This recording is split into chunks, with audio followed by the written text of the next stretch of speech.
Everybody, zone you are in. A warm welcome to everybody that has been able to join this meeting so short before the holiday break. A special welcome to our panel. I'll start from the left. Mr. Jacco van der Linden, Chairman of the DBAV. Ms. Elsbeth, Ambassador of the Netherlands to Vietnam. And Mr. Offerhaus, Managing Director of NLinBusiness. We are going to talk about recovery and Corona, navigating to a new normal.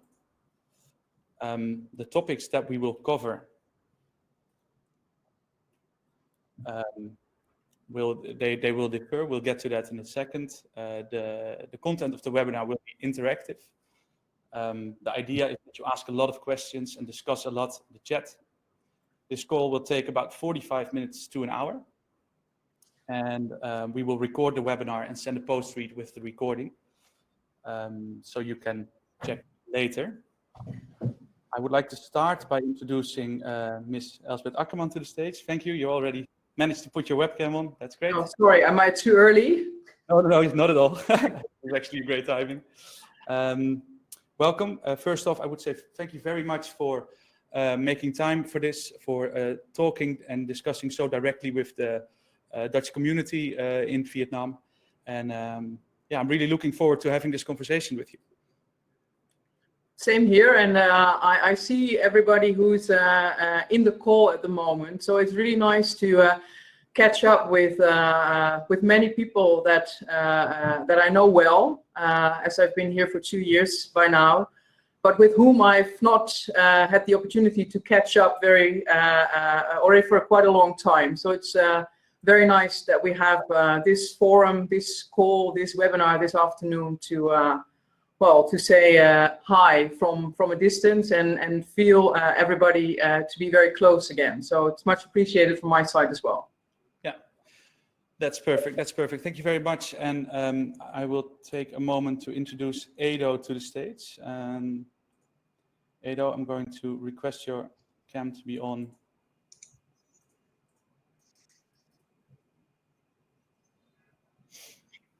There we go. Edo is Managing Director with NLinBusiness. Thank you, Edo, for making time. NLinBusiness is a relatively new organization. Can you explain a little bit more on what NLinBusiness does for example, Dutch companies in Vietnam? Yes. Guido, thank you very much. Elsbeth, good to see you again. Welcome to you all. My name is Edo Offerhaus. I'm the Managing Director of NLinBusiness. We have been initiated by NCW and MKB the Netherlands 2.5 years ago to really strengthen the bonding in the Netherlands on supporting Dutch entrepreneurs in their international expansion. And we do that focused on a number of strategic markets. And Vietnam is one of these strategic markets. Our first trip was to Vietnam together with Minister Kaag. It was 2.5 years ago. And since then, I've been back in Vietnam 4 or 5 times with Prime Minister Rutte. We're working on projects like flood protection in Ho Chi Minh. We have always worked closely with the DBAV. So I'm happy to be here and to join you. And I will try to share some light on what's happening in The Hague at the moment and how from The Hague we work in public-private partnership to support Dutch entrepreneurs abroad, and also try to keep the business link between Vietnam and the Netherlands open and vibrant. Yeah, thank you very much. I think it's also a good moment to say hi to your colleague Jeroen. Jeroen is helping me host this webinar today. We will have a good look at the chat, make sure that we see your questions, and we will make a selection of those questions and answer those. After the webinar, we will still have access to your questions, so we will do our best to answer all of them, or comments, or whatever that is. There is also an opportunity to give your opinion in interactive polls. We have a number of polls prepared. Jeroen, are you there? Good morning or good afternoon to you all. Great, very good. Then I will now introduce the last guest to the stage, and that means that visually I have to say goodbye because only 3 people are allowed. Linden, he is the chairman of DBAV and managing director of Heineken Vietnam. Hi, Jacco. Hi, good morning and good afternoon, everyone. Hello, Guido, Elsbeth, Edo, and everyone online. Yeah. Pleasure to be here. It's great to have you, Jacco. Thank you very much. You are the chairman of the DBAV for, I would say, about 3 months. How has the experience been so far? So far, so good. I think we have a very ambitious new team. Kicked off quite a few initiatives under which this webinar, as a series of webinars that we've been doing over the last 3 weeks, trying to support individuals and businesses here in Vietnam in these very special times. And I'm really happy to be part of this webinar, navigating to a new normal. And I think it's a very relevant title, because if there were any doubt, I think the old normal is dead and will not come back. And we will be gradually returning to a new normal that will look, I think, quite differently versus what we were used to pre-COVID-19. Thank you very much. Yeah, we will further elaborate on what's happening and what is the new normal later.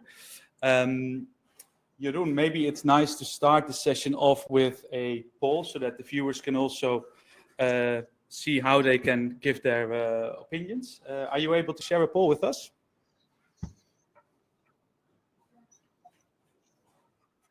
Poll, and that's looking into how quickly you think things kind of will recover on a more microeconomic level, and whether you think how Vietnam will kind of do. I will share the poll right now. Thank you. Wonderful. So all the participants can now come along. In the meantime, we can do some interpretation on those polls. But I would like to start with you, Elsbeth. Can you elaborate a little bit on what your work has looked like in the last couple of weeks? Just a quick look back, and what have you been able to do for example, Dutch businesses? Can you elaborate a bit further on that? Yeah, sure. Happy to. I think the last 6-7 weeks, the embassy and the CG in Ho Chi Minh City, we've been working in what we've called a crisis mode. And unfortunately, crisis mode was for the Dutch businesses was very much oriented at stranded tourists, and where normally, let's say, Dutch businesses in Vietnam or Dutch entrepreneurs in the Netherlands who want to explore and work in Vietnam are, let's say, our first and most visible target group. Now we had to focus on Dutch travelers who were stuck in Vietnam and really wanted to go back home.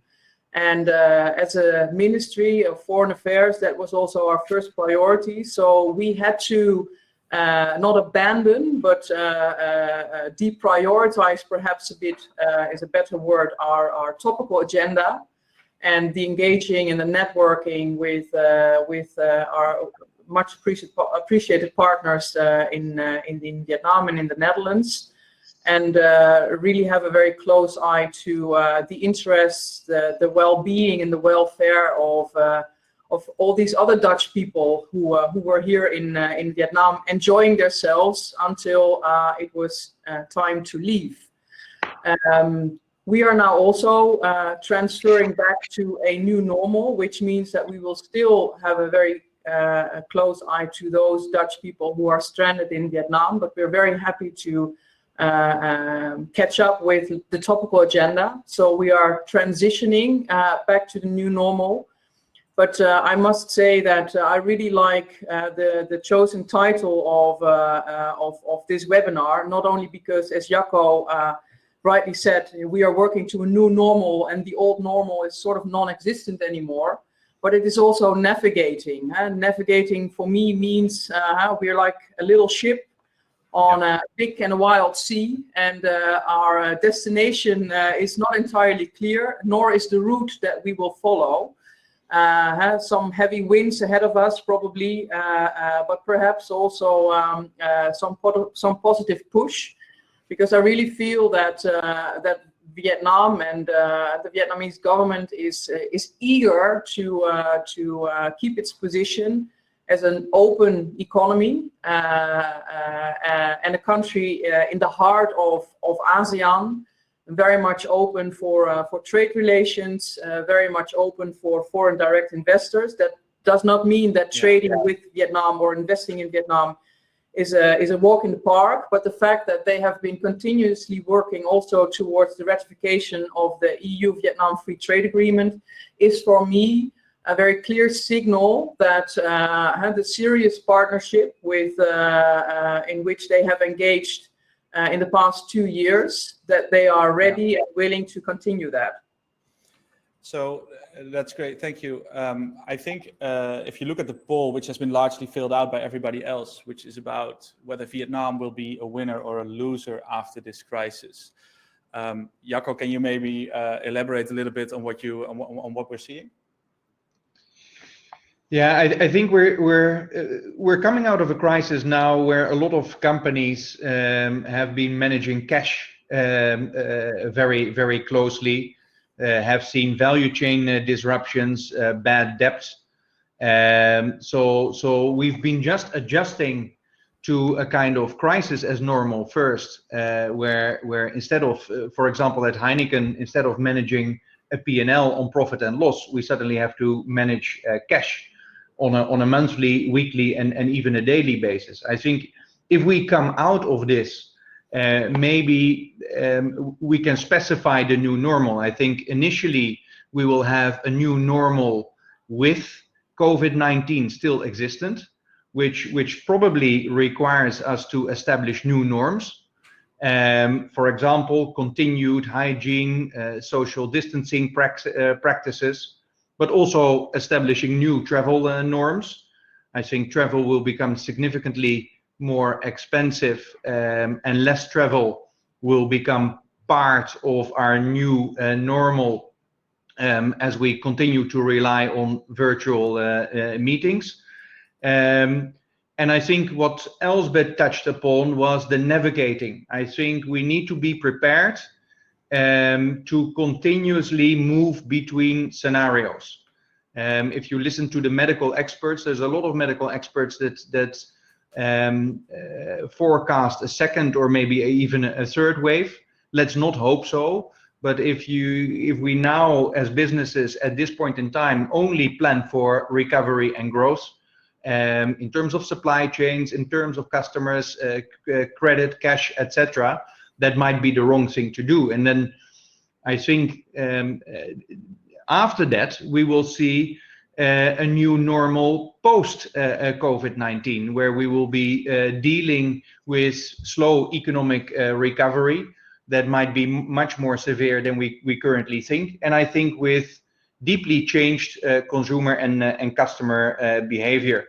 The economic crisis will lead to financial impacts on consumers, which may be in real terms, but it may even be in psychological terms, whereby consumers normally get more cautious after such a crisis.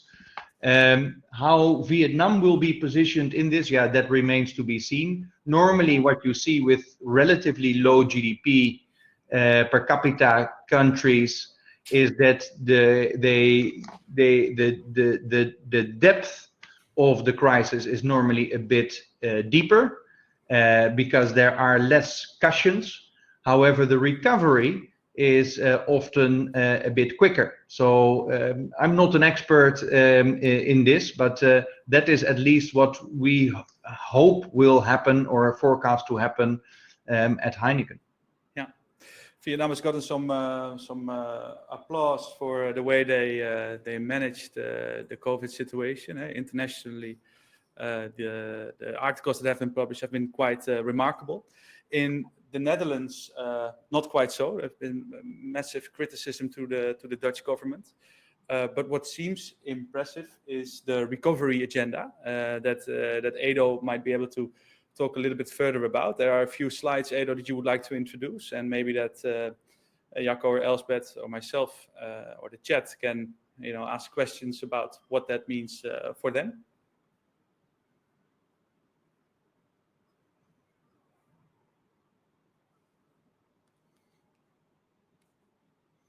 Let me see if Edo is in the... Oh.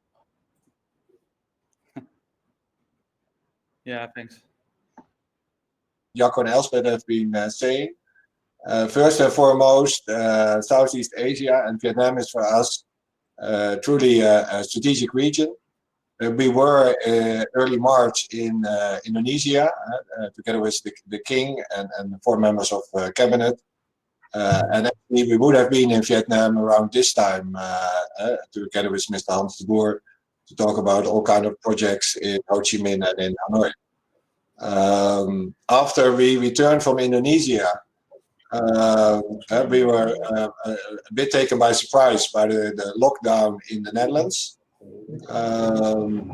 In our opinion, this intelligent lockdown has worked quite well for us economically.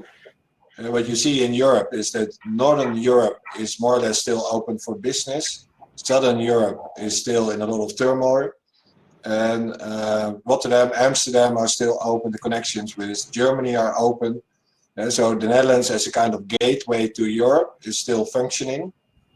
But we have said right from the start, we need to look at the international aspects of this crisis, and therefore already after 1 week, Minister Kaag and Mr. Hans de Boer have sat together with 25 business leaders to try to identify an agenda how to cope with this crisis mode. Yeah. So what are the outcomes of that crisis agenda? Is that on the next slide, right? Yeah, I will just quickly just to explain a little bit about what we are doing. We are trying to build a bilateral trade relationship between the Netherlands and Vietnam, and to have an effective relationship. We need to inspire people in the Netherlands to activate them, to tell them about the opportunities in Vietnam. They need to have the right capabilities, and they need to visit to see the opportunities themselves, and they need to be supported in soft landing. And the other way, we also support Vietnamese government and business leaders visiting the Netherlands. And the interesting thing is, if you look at the current crisis, this still continues to work more or less properly for goods that are being shipped around the world. This still works digitally. We see an enormous boost in e-commerce and digital connections. The interesting thing about this crisis is that it is more or less related to people traveling. And therefore also the relationship between the DBAV, the embassy, but also the network balance is very relevant. And I will come back to that later. But if we go to the next slide, basically what we have said is if we want to sustain our strong position as the Netherlands, as gateway to Europe, but also to support our companies, the first and foremost, we need to keep the borders open. We need to keep the borders open in Europe for goods and for people. And outside Europe, we in any case need to keep the borders open for international supply chains. And there's a lot of focus on that, but at the moment, it still seems to work more or less. Goods are still being trucked through Europe, shipped by vessels and planes around the world. And we work hard on other EU and trade policies, and I assume the same counts for the cooperation in Vietnam. You are a member of the EU Chamber of Commerce. The embassy is part of the European network. A lot of the support activities that we have initiated can only be implemented successfully if we work together with our European partners. For a lot of companies, export credit insurance and financing is critical, and especially after the corona crisis. What is the risk assessment of your suppliers, of your customers? And can you actually still insure these risks? And how are you going to be funded? And then the fifth part we're working on is how are we going to continue with the successful trade promotion? On general, we have 3, 4, sometimes 5 visits a year with trade delegations. We visit trade fairs in the region. And it is important that we continue that. And what we see towards the future, and maybe that's the new normal that Jacco was also referring to, is that we probably will need a much more agile approach.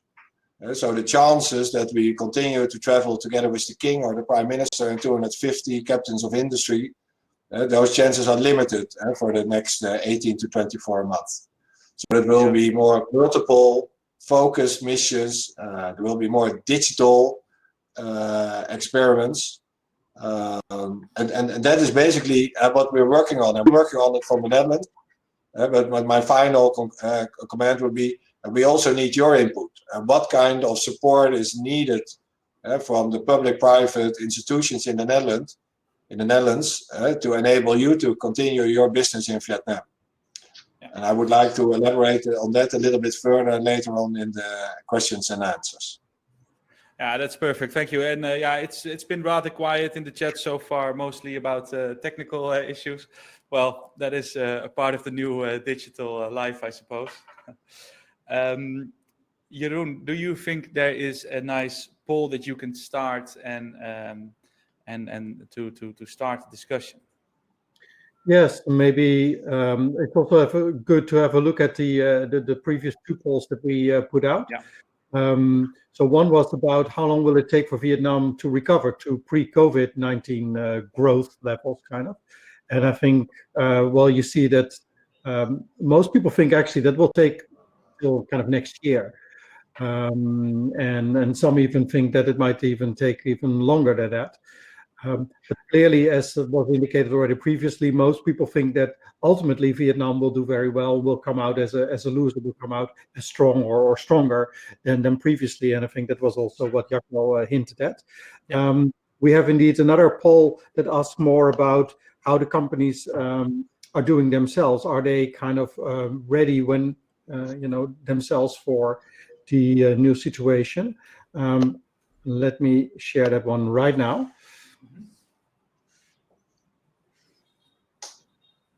Yeah, thank you. And yeah, while we're talking about that, I think keeping borders open for goods and people, that would be great if that will be achieved in Vietnam. Unfortunately, reality is absolutely different. I think a question that is on a lot of people's minds is, how will that progress? Is there from any of you maybe any update or insight on that? It seems that you might have a different position than we do, so maybe that you have some insight on for example, the quarantine situation, that if you come into Vietnam, if you're lucky enough to find a plane, that you will have to go into a quarantine 14 days. Because I think a lot of businesses will want to fly in their experts, for example, for maybe their breweries, Jacco. Yeah, so we are pretty self-sufficient. We already started a program a couple of years ago where instead of using foreign business experts to build the capability and expertise on the ground. So currently we're expanding our brewery in Vung Tau, which we can do either through sourcing that locally or in-house expertise. But the question whether you can get foreign business experts into the country, I think Elsbeth is better capable of answering that question. Yeah. Yeah, let me give that a try, because based on the one or two cases that we're currently dealing with, it's not entirely clear. So you referred to quarantine. That will go on probably for the coming period. So everybody that enters the country, if you're already able to do that, needs to be quarantined for 2 weeks. And so far, there was a possibility of self-quarantine in your house. Would you have a residence permit and a fixed address where you would live, or central quarantine for those who have no residence permit and not a fixed place of residence. In the meantime, we also learned that there is a number of hotels in larger cities, so for sure in Hanoi and Ho Chi Minh City, who offer quarantine services. But then if you want to enter the country now, you have to have good and by the government approved reasons. And one of those reasons is that you are an essential expert. And we've been able to see in the newspapers that some essential experts from neighboring Asian countries have come into the country. And now we are getting into the phase that also for European countries, it's important that their European companies can have their experts in country, because not every company is self-sufficient as Heineken is. So as a joint effort, the European Union is now the EU delegation on behalf of all the EU countries is in contact with the central authorities to see what exactly the rules and regulations and or restrictions are.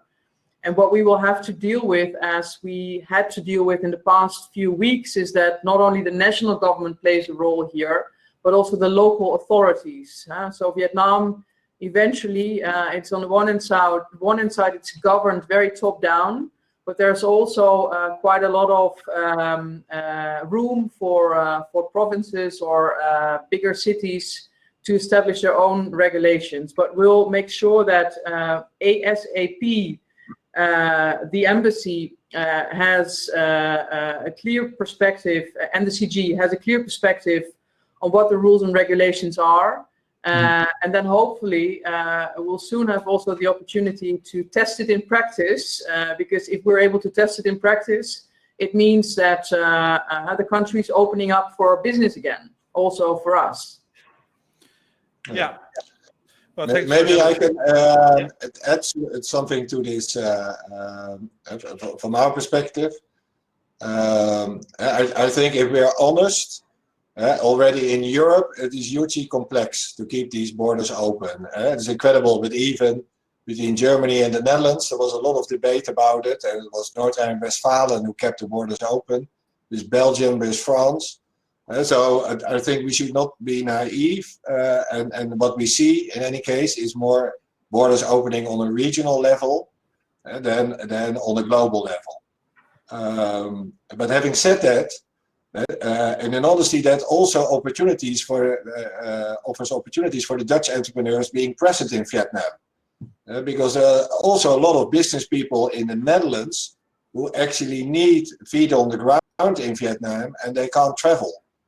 So we have also been in multiple contact with the DBAV, how its members can support Dutch entrepreneurs, and also how we can support you in the Netherlands if you have a need for physical presence. This totally will be solved in 2-3 weeks. So as business community, we also need to be pragmatic.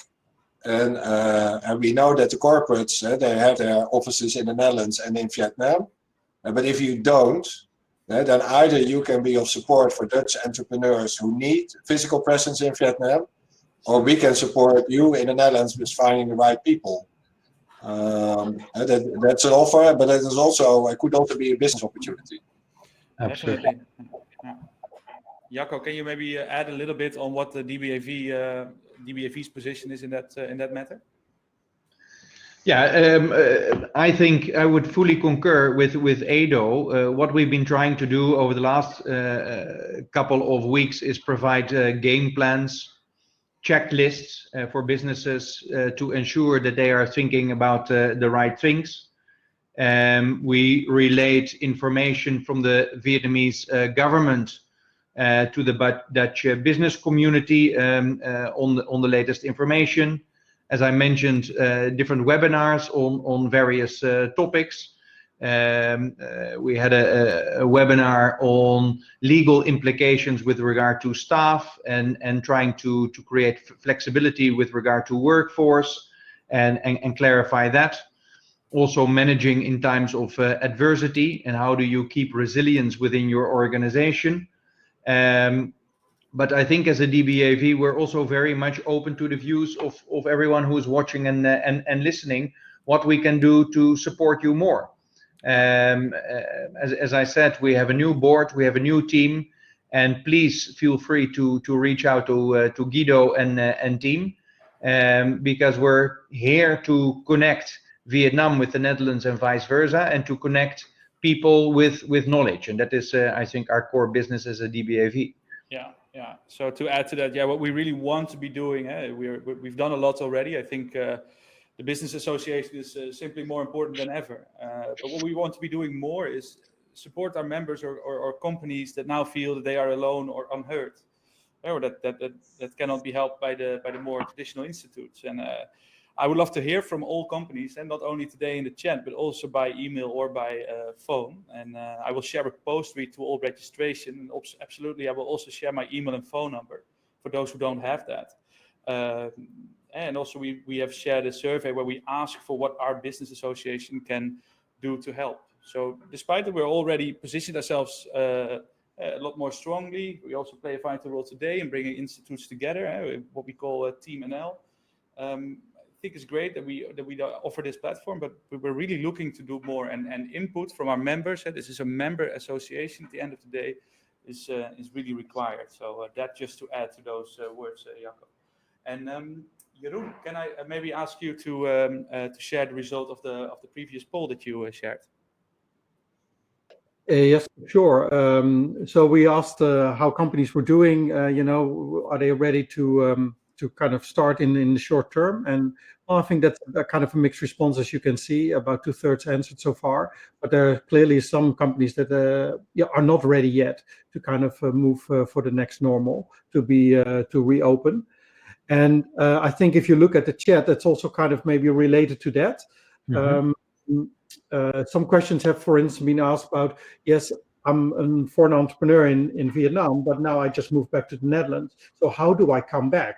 Because I cannot restart my company. Also, the tourism sector, how will that start? Is that one of the first sectors to restart again? So we can be in a hotel, or what are the situations that?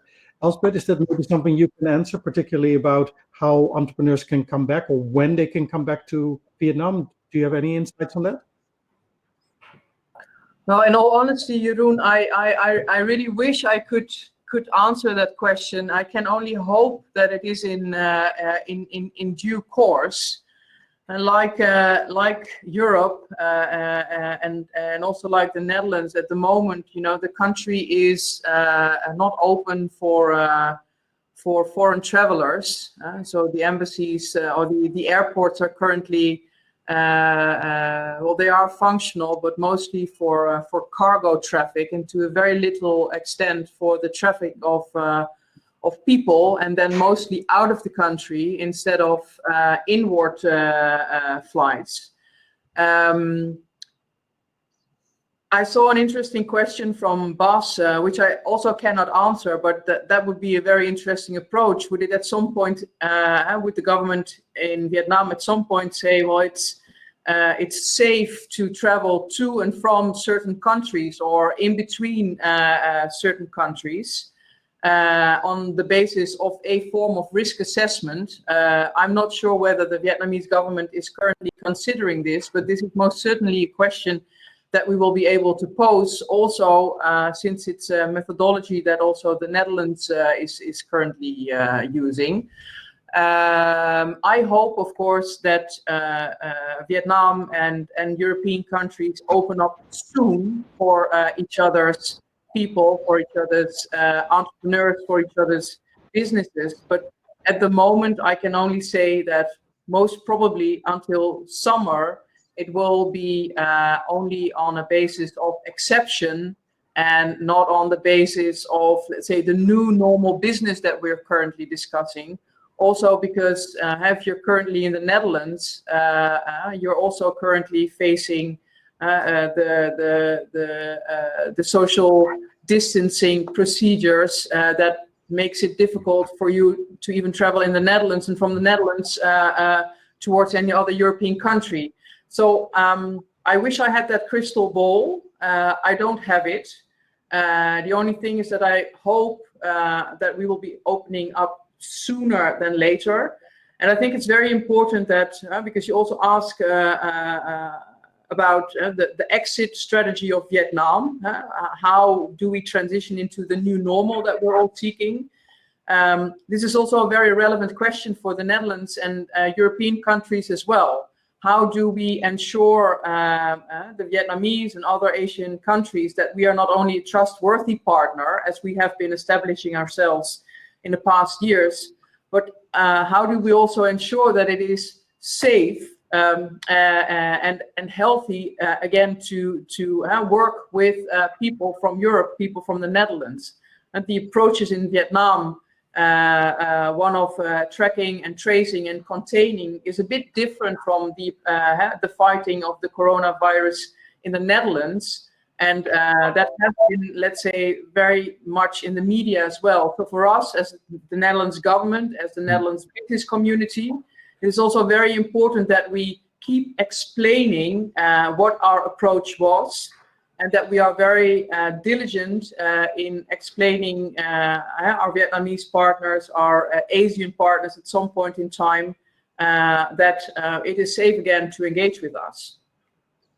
Building on that, I think it's therefore relevant to distinguish a new normal post COVID-19, whereby we have to deal with the longer term effects with regard to the economic impact, with regard to the behavioral changes of consumers, but a new normal with COVID-19. And until there is a vaccine developed or a medicine that sufficiently represses the symptoms and avoids overloading of the medical infrastructure, new norms will have to be developed. And you could imagine that in that interim period, it is very difficult to open up. Vietnam has done a tremendous job in containing the virus so far, but you only need 5-10 people that are infected to come in if you open up, and before you know it, you have a couple of 100 people again that are infected. So probably part of the new norms could be that testing becomes a part of daily life. And what we have seen after 9/11 is that all kind of safety measures were put in place, and it took a couple of years for them to become efficient. It's not unthinkable that if you want to go to a concert or a football stadium or hop onto a plane in the future, that testing for COVID-19 could become part of the standard procedure with an instant result, determining whether you can enter the plane, yes or no. And that could be all part of this new normal with COVID-19. And therefore, I think it will take a while before the world, in terms of travel, if it happens at all, goes back to the old normal. I think travel will be a lot less and a lot more restricted. Well, it's interesting to hear. If you see what's happening in Europe, I think the travel restrictions can be split into two. The first one that was already mentioned also by Jacco and Elsbeth is fit to fly. Are you actually safe to stay in a plane for 6, 12, 18 hours? That is being worked on in Europe and between Europe and the United States. And we still have 4 or 5 flights a day to the United States. And there is now a fit to fly clause. That is much less stringent than you would think. It's a couple of questions. But there is a difference between being fit to fly and being put into quarantine. And being put into quarantine is something between countries. And at the moment, that is a key issue, because you need to stay 2 weeks in quarantine if you arrive in Vietnam, and you need to stay 2 weeks in quarantine if you go back to the Netherlands. And we'll see how that develops. But like I said, it is not easy. You also see in the support activities for entrepreneurs, there is also a populist strike to these measures.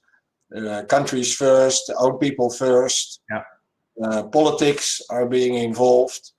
So this was already not a very transparent, easy political climate before we arrived into Corona, and Corona is not helping. And so it will be difficult to strike deals with people like Trump, Erdogan, Xi Jinping, Putin, Orban. This will take a while before that is all sorted out. But having said that, there will be a difference, and I also think that continuous testing will be part of that. There was one other question. I won't elaborate on that, but people asking, is there a platform for this exchange of experience and people feet on the ground? Yeah, we perceive the DBAV as that platform in Vietnam, and we fulfill that role in the Netherlands. Whenever we encounter a Dutch entrepreneur who needs support in Vietnam, the first point of contact for us is the DBAV together with the embassy and the consul general in Hanoi.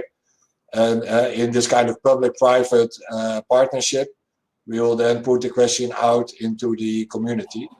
But that is the way we operate. And we also have a very vibrant Vietnamese community in the Netherlands, and we also use them. But the bilateral trade relationship is very strong. The public-private cooperation between Vietnam and the Netherlands is very strong. So but if you have something to offer, then put it forward to the DBAV. That is the best bet. I'd like to take over here for a quick second. Thanks for elaborating on this, Edo. I think indeed embassy, consulate general, NLIB and DBAV form a very strong front, can form a very strong front for Dutch entrepreneurs in Vietnam. I'd like to give the stage now to Jeroen for a second to just elaborate a bit on what's happening in the chat.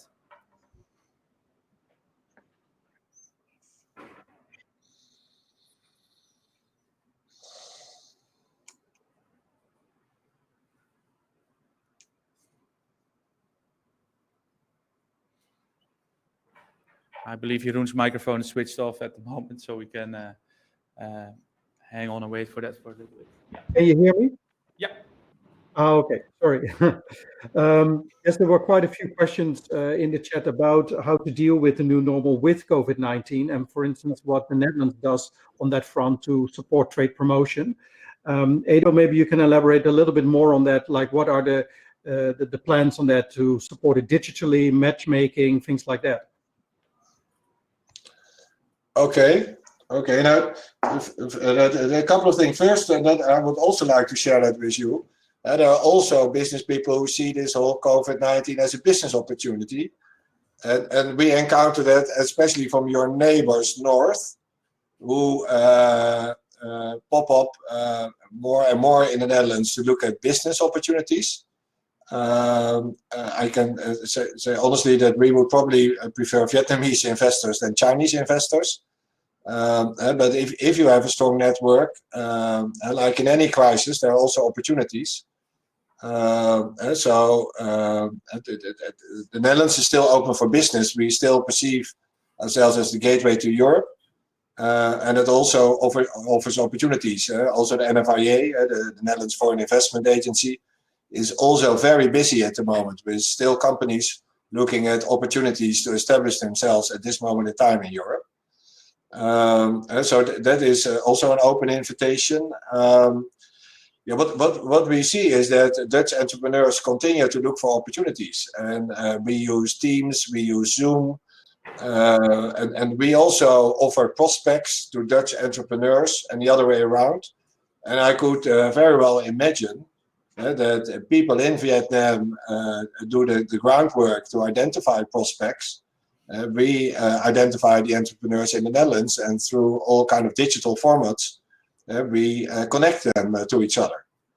Another thing we're looking at is the Canton Fair, probably known by all of you. Will be all digital this year. So we're looking at how can you prepare for a digital Canton Fair. The fresh food fair in India is digital. So anybody who wants to look into the digital opportunities, either in matchmaking and trade fairs, in matchmaking and other business opportunities, and please use the DBAV and us to support you in that matter. Because like Vietnam, the Netherlands is very vibrant and agile and resilient.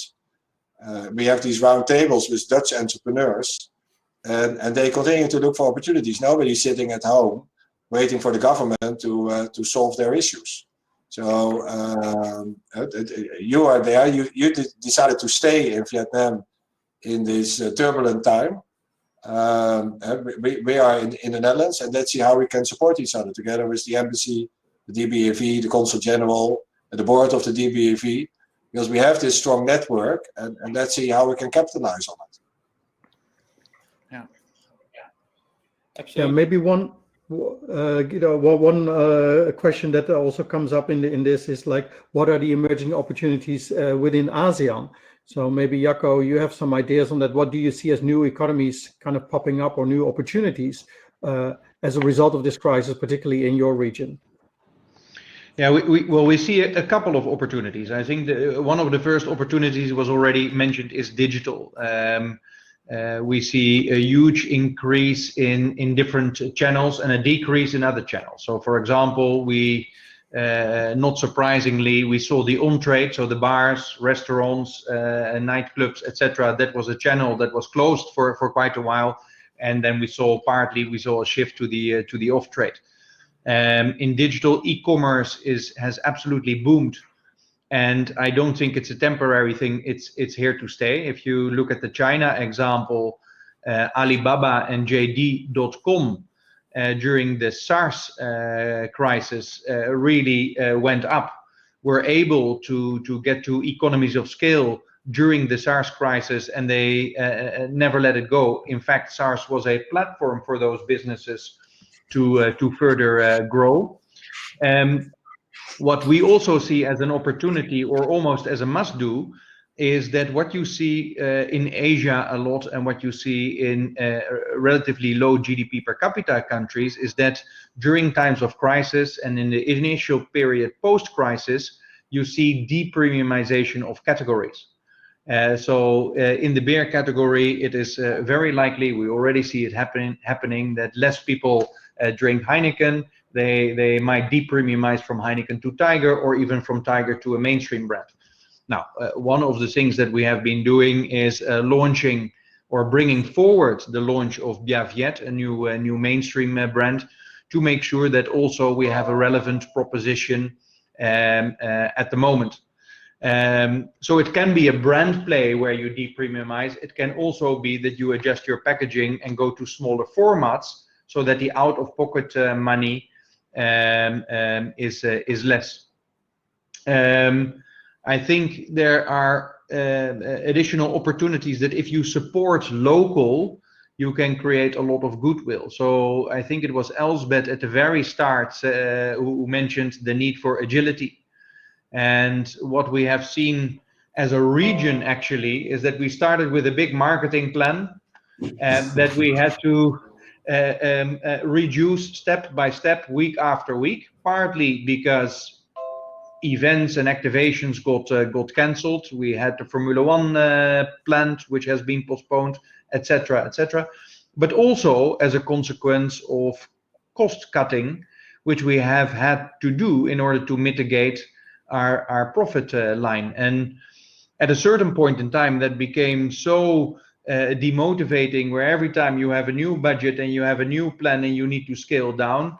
Currently, we have a modular marketing program in all the countries in Asia, whereby we have events and activations that will certainly continue, that maybe continue, and that have been cancelled. That is also linked to the budget, so you keep your agility, and you can basically on a week by week basis you can look what to do. So for me, it is have a real look at channel differences, probably more depremiumizing of categories, yeah, and a huge opportunity for e-commerce and digital. Yeah, well, it's great to hear that how you have adapted with Heineken to your to this situation, and how you can see new opportunities. Maybe one more in general. I think for consumers, trust will be eroded. So a lot of consumers are seeking security, and customers are seeking security. So in terms of customers, security of supply could be a competitive advantage. For consumers, you see consumers going back or defaulting back to the big brands almost. So safe choices, big brands, and as I mentioned, affordability challenges, depremiumization. Those are the big trends that we see happening over the last 4 to 6 weeks. So you think you're going to see a trend where domestically produced products could have as an additional, formerly unknown advantage that they are domestically produced or grown, and as such are more attractive? Could be, but it could also be homegrown of well-known brands from abroad that provide safety and security that consumers go for. Yeah, it's an interesting insight. Yeah, what we see. Think of people that cannot come into Vietnam now and that would like to have representation, and we are hearing stories from people that are looking into video support right now, and meaning that, for example, if you are in Vietnam, maybe something that we can do or something that members or individuals can take up is to offer a service where one goes into a facility or an office with a 360-degree camera, and the customer, so the person in the remote country, can instruct on where to go and where to look, and still be in control. Yeah. So Jeroen, maybe can we have a look at the chat and maybe some? We're coming to the end of the call. We're about 55 minutes in, I believe. Yeah. And can you maybe take over that? Yes. Well, I think most of the topics that came up in the chat have been, I think, answered broadly. So what is maybe interesting to end with your is that we also have started a survey on the impact that the corona crisis has had on Dutch businesses. A few weeks ago, we had the first survey of that, and all the business hubs kind of shared it among their members. And we just recently launched the second one. And maybe this is also at the end of this webinar, we can kind of share the link to this one so that even the people who didn't have an opportunity to answer it can fill out the survey. So I'm happy to share that one with everyone right now. And we will also come back with all the results in about 1 or 2 weeks' time. And these results will also be shared with people in the Netherlands, with the governments, with, of course, the VNO NCW. Hans de Boer finds this very important, and this is all being discussed with various partners. So it's very good to have this feedback from you from this survey. Great. I see in the chat an option of a comment from Emmanuel, one of our members, who has made a great local initiative called utrechtmee.com. I will not further go into that because it's already in the chat, but I would advise everybody to have a look and be inspired. Yeah, we're coming to the end of the webinar, like I said already.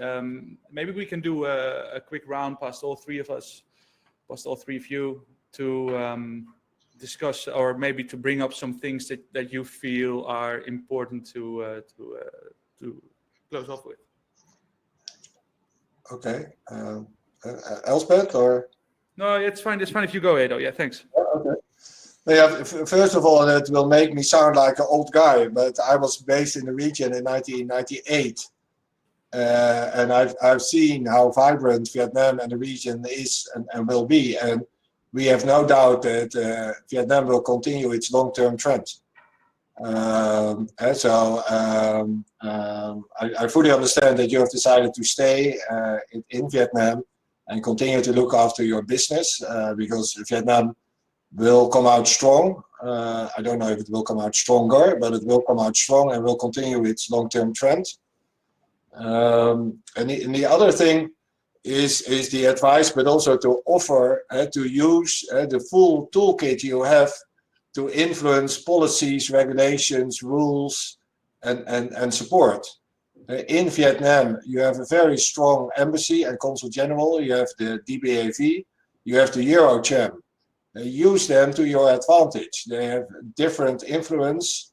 They have a different tone of voice, and they are different tools. So if you want to address something in Vietnam, and look at what is the right channel to share your message with the Vietnamese government. And the same counts for the Netherlands.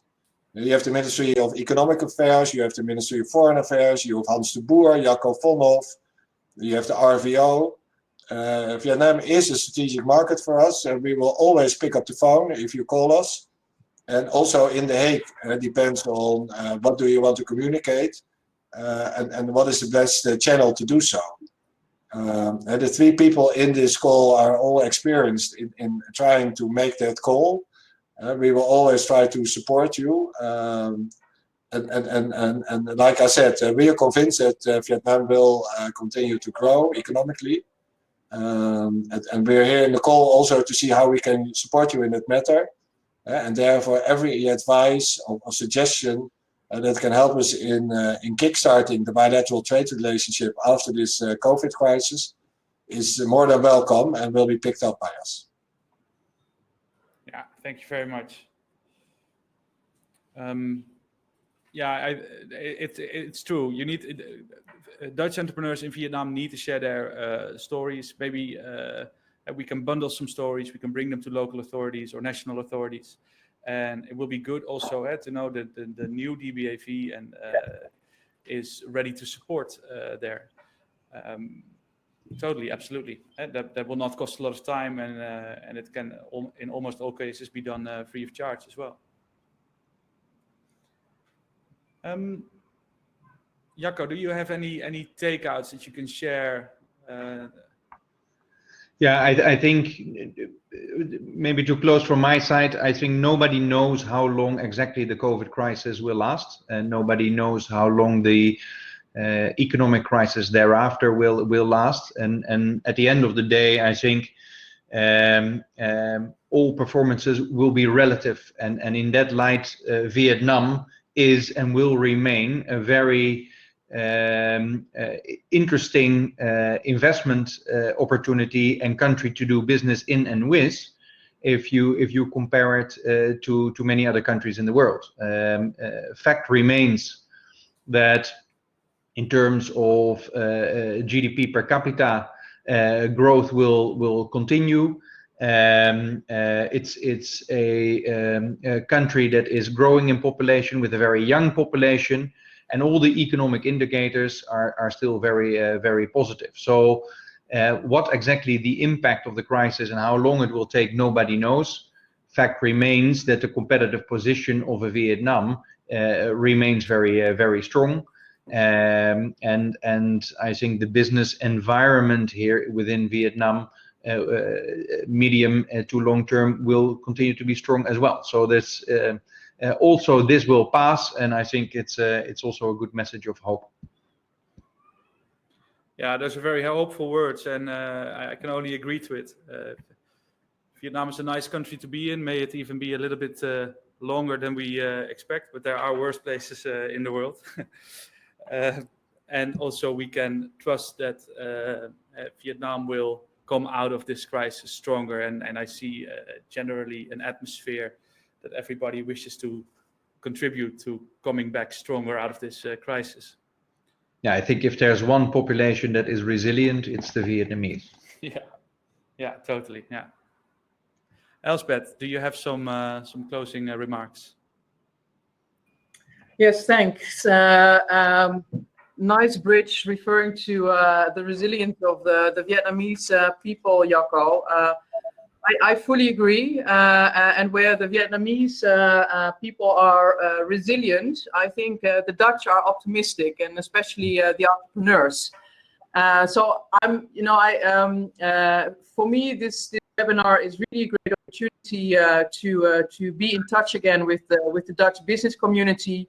And although not all issues that need to be managed are manageable at the moment, it's really nice to see and a sign of hope, but also upbeat energy to see that most of you are inquiring about chances, opportunities, and also about reinvigorating and establishing and strengthening your networks. I would like to add a few things, and I'm mindful of the time.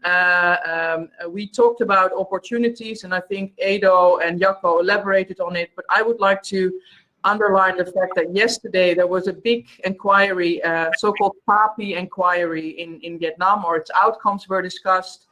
And you see that the Vietnamese at this moment are very interested and anxious about the environment, health and security, and circular and sustainable. These are key issues that came out of this survey done by the United Nations. And I think these issues, these concepts, they are very nice anchors also for the business opportunities that there were pre-COVID, but that there will certainly be post-COVID. I think that we as Embassy and CG team, together with the DBAV and NLinBusiness, but I would like to mention Eurocham, because there's a very good link between Eurocham and the DBAV at the moment in the person of Evert. I think it's very important that we together keep each other alert and attentive to the ways that we are able to match the businesses, the business opportunities, and the networks that we are seeking. So there was reference made to digital platforms, 360 degrees chat rooms. You would really help the CG and the Embassy if you have ideas for digital meetings or digital platforms to make sure that we can collectively go for a business opportunity or engage with a certain part of our network, that we pick this up together. And I'm pretty sure also that the Vietnamese counterparts, the VCCI and the Female Entrepreneurs Network, those representing also small, medium-sized businesses, would be really eager to engage with you. So let's join hands. Edo referred to the organizations that are in play when making use of the opportunities. We are a reachable and approachable government, also in Vietnam. Let's make the public-private opportunities there are and the public-private platform that we have here, let's make it most functional for all of us. So if you have ideas, please don't hesitate to engage. Updates on government regulations. I saw the questions of Emmanuel, where can I find information about travel restrictions and expert, essential experts traveling. We'll make sure that we share that with you via our Facebook site, but also via our informatie service.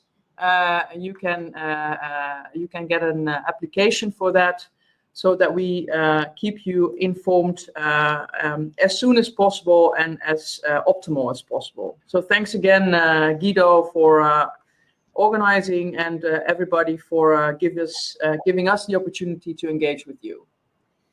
Yeah, perfect. Thank you. I think that it's great that you make the call that we all stand side by side, that we want to, more than ever, and we wanted that in the past already, but more than ever want to collaborate and work together on making new initiatives happen that help in navigating that new normal. That's great. By bundling, everybody needs to know that we can help tailor-made to specific requests. So by bundling requests, we can make extra impact when we visit local or national authorities. And we can also help bring your points forward with an institute like Eurocham, who are very well connected indeed. So we need the questions and the demands obviously first. So please share that. I will come back with a post-read to that later on. Let's see. So I would like to thank everybody very much. To start with Ms. Elsbeth Akkerman, our ambassador. Great to have you with us. Thank you.